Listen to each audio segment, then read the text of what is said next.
rambling on and going off with my story of growing up in a haunted location. But for me, I think that if I had understood what I know now as a child, and my mom didn't tell me that it was all in my head, I think I would have been a lot better off. I wouldn't have believed I was crazy. And I heard voices only in that house. It didn't sound like it was English to me. It almost sounded like a chanting. I never could quite make out what it was saying, but it was only in that house that I'd hear it, or around the property. And it was a very negative feeling. I felt like they wanted me. I'd have dreams of entities or spirits telling me to come with them, and I'd never go. A lot of my experiences with seeing visions or getting messages have been through dreams, and that's happened throughout my life. I've learned to develop my psychic skills. I believe we continue to learn, that we're never done learning. But again, I guess I'm getting off topic. The point is, don't distrust your children. Don't tell them it's all in their head. Help them to understand, help them to deal with it. Don't make them feel like they were crazy. I mean, I wondered if I was secretly taking drugs and schizophrenic and just didn't remember taking it because of the things that would happen. I don't know. My mom thinks that the path that I followed is because of my friend and her family, and the fact that they introduced me into witchcraft and things, even though I thought I was playing games as a child. I think it runs in the bloodline. I've done past life regression work, and I have visions of me in dreams since I was a child, of standing on a cliff, holding my arms out, calling down the storm, and just feeling the energy run through my body. And I used to paint pictures and draw pictures of this woman with long reddish hair standing on a cliff with her arms out, praying to the sky and calling down the energy of the storm. And that's another video that I want to do, is talk to you guys a little bit about storm magic someday. I'm just waiting for the perfect time. They keep telling us we're going to have thunderstorms, which I love storms. But they keep passing us by. So as soon as I have a big thunderstorm and I can go out there, I'm going to do that video for you guys. Anyways, I am who I am because of my experiences. We all are. As I got older, I moved out of that house. I felt a lot better, a lot calmer. The first house I bought when I was 18, can you believe I was able to buy a house for $48,000? Man, not anymore. But anyways, the first house I bought was also in the Tower District.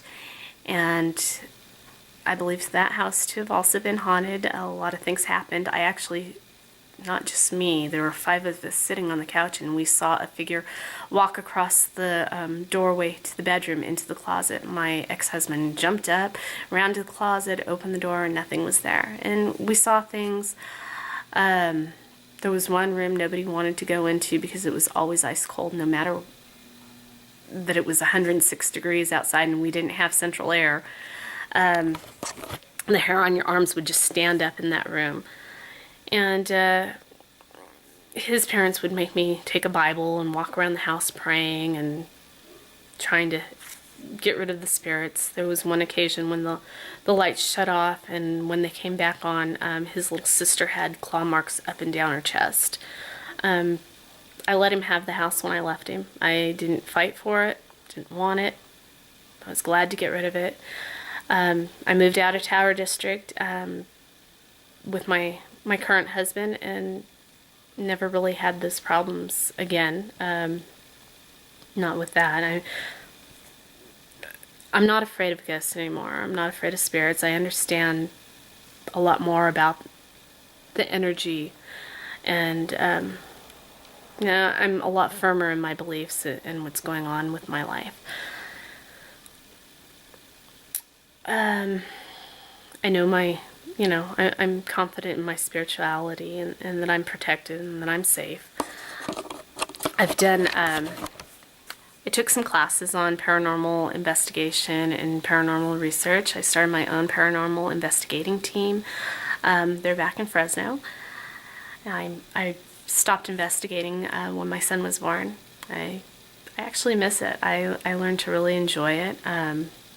Got to investigate with the GHI team. It's something I'm passionate about. I don't know. I'm drawn to it. And well, in my life now, I read tarot for a living. I have my own web store, Magical Workings, and love my family, my son, my brand new home here that we moved into. I'm completely comfortable in. I don't feel, it's a very positive feeling. We were searching for homes here in Tehachapi, and my husband was with me, and we walked through one home, and even the real estate agent, she says, we got to leave this place. It's very negative. It doesn't feel good. And my husband agreed. I had goosebumps up and down my arms. I was feeling sick to my stomach. Definitely not the house for us, and I really feel sorry for whoever buys that house. It's not a good feeling in that house at all. But this house here, it feels right. I don't think I've ever been as happy as I have. The house in Fresno, even though I didn't feel there was any negativity there or anything, it drained me. My energy level was so low, and I was depressed a lot there. Here, it's a really good feeling. I'm happy to be here.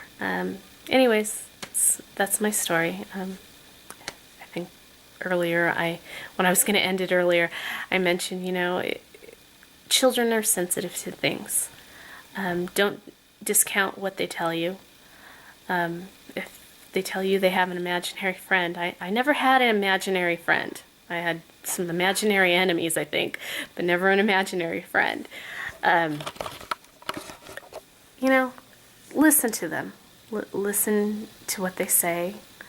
And don't discount them. Help them to sort through it. Don't just tell them it's all in their head. Anyways, that's my message. I hope you have a wonderful and magical Friday. And I look forward to making more videos for you. Thank you for watching. Bye-bye.